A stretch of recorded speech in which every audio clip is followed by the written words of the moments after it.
But I'm going to bring up my buddy Ben Bailey next. This guy is amazing. I saw him last weekend in Chicago, and he just blew me away. He's what you call an edutainer. He's a speaker who combines speaking with live music. He focuses on emotional health and invisible disabilities, and you may have seen him at music festivals like Vans Warped Tour or Bonnaroo. He's a remarkable, gifted artist. Please welcome to the stage, Ben Bailey Emokid. Hello, everybody. My name is Ben Bailie Emokid, and I don't know what I'm doing. And I'll tell you what I mean by that. A lot of people hear me say that phrase, and they think I'm being negative, but I'm not being negative. I'm being positive. I'm positive that I don't know what I'm doing. And look, I am an eternal optimist. There's something you need to know about me. I am an eternal optimist. If you talk to anybody who knows me, I am. But part of being an optimist, being committed to optimism, is not ignoring the fact that there are very real, legitimate concerns that are happening in the world. Part of being an optimist is being committed to moving through it and learning how to intentionally navigate through it. And there are some really amazing speakers who have been coming through this showcase talking about mental health and emotional intelligence. And Alex's presentation was so great. I'm definitely like an S most of the time. And that's really neat because that he brought it up because I don't really feel like a motivational speaker. I don't always feel that motivational, like I don't feel that upbeat a lot of the time. Like I'm more of like a hey, what's up kind of person. And like whenever I hear the phrase motivational speaker, I automatically think of the Chris Farley Van Down by the River skit from Saturday Night Live, right? I feel like I should be coming up from someone's basement like, hey, me and my buddies. And so my place to have a conversation is more like, at a bar or in a brewery or in on a college campus in the cafeteria. Because let me tell you something about like unlimited food and everybody getting there just like screams deep philosophical conversation. And probably a third of the friends I met at my college, I met in the college cafeteria. But one of the things I talk about, so I talk about emotional health and I talk about those things, but raise your hand if you've ever had a secret.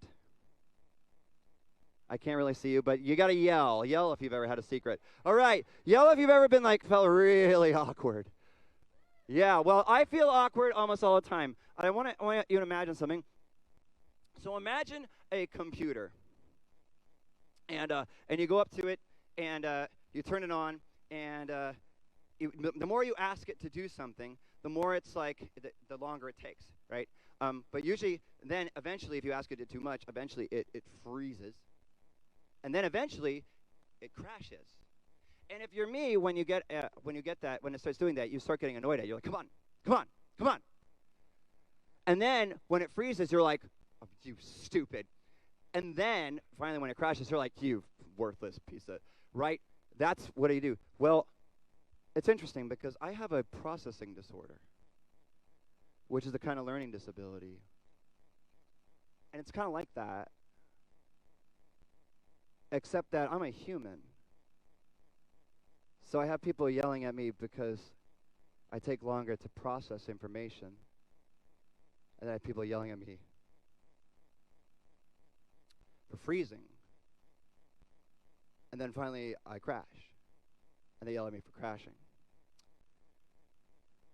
And what's strange about this disability is that on the surface, I look like everybody else. Right? So no one really thinks much of it, and no one really knows about it until it's too late. And I kind of leave it out of conversations because my learning disability came along when I was pretty young, and when it came along, learning disabilities were just kind of becoming known about, and so they didn't have a specific label. And labels can be annoying, but they can also be very helpful because they can help us to better understand what we're dealing with. And so because it's really hard to talk about, I just leave it out of conversations. People don't know what to do with it. But this is happening, and my processing disorder makes things like organization, reading and writing comprehension, and general communication extremely difficult. I'm constantly and continually processing and rearranging data as I'm receiving it. Basically, for every second it takes a person to process a word or to read a word, it takes me a split second to half second longer. It's not that I'm stupid or less intelligent. I just take longer. And I'm wondering if there aren't people on your campus or at your job who are struggling with those kind of things. And so one of the things that I do for companies and campuses is to come help your campus and your company with community culture and campus culture by addressing what we call invisible disabilities. And these are issues that aren't on the surface, but they're going on, much like my processing disorder or emotional disorders or personality disorders or mental health things. And so my goal is to do that because the thing is, as much as I struggle with that, I love that TJ talked on this about turning your adversity into a power, because eventually what I realized as I grew up is that this was not something I was going to get rid of. This was just something that is part of me. And instead I learned to accept it and appreciate it.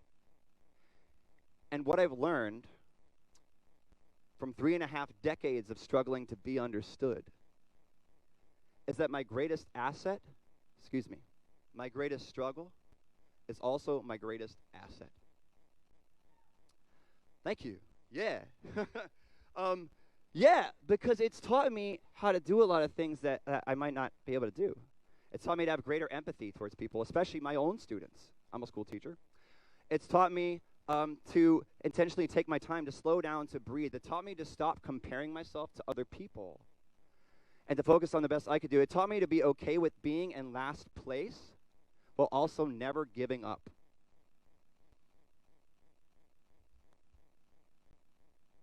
It's taught me to be best friends with myself. And it's taught me that struggle is a part of the process towards success. And I wouldn't trade my disability for the world.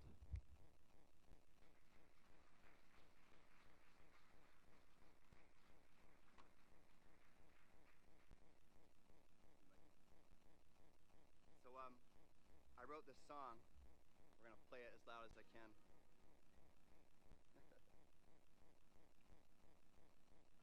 I wrote a song a couple weeks ago, and I only have a minute left. So we're only going to play the first verse and chorus. But you can hear the rest at Late Night Jam, or if you want to come hang out with me at booth 5. And by the way, to the people online, but it's called No Regrets. Can you hear that okay? All right. Do you struggle? Do you feel like you're losing hope? Do you feel like you're not at home? Do you feel like all you know is not hope? Do you stumble when the pressure is out of control? There's a power that's deep in your soul. It's a question of whether you lose it or get in the zone. You've got secrets, you've got regrets. You've got good intentions, but they always end up a mess. You've got secrets, but you can relax. Just you know that in your struggles you find the greatest success.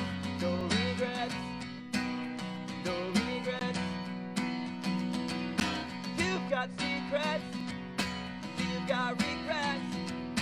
You've got good intentions, but they always end up a mess. You've got secrets, but you can relax. Just you know that in your struggles you find the greatest success. No regrets.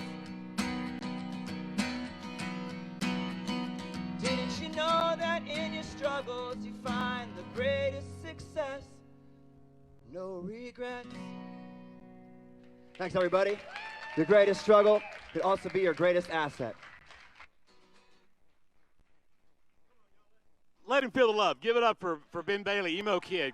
Great stuff. Great, powerful message. Go ahead and listen to him. Hear more of his music and see what else he does. It's got some really remarkable stuff.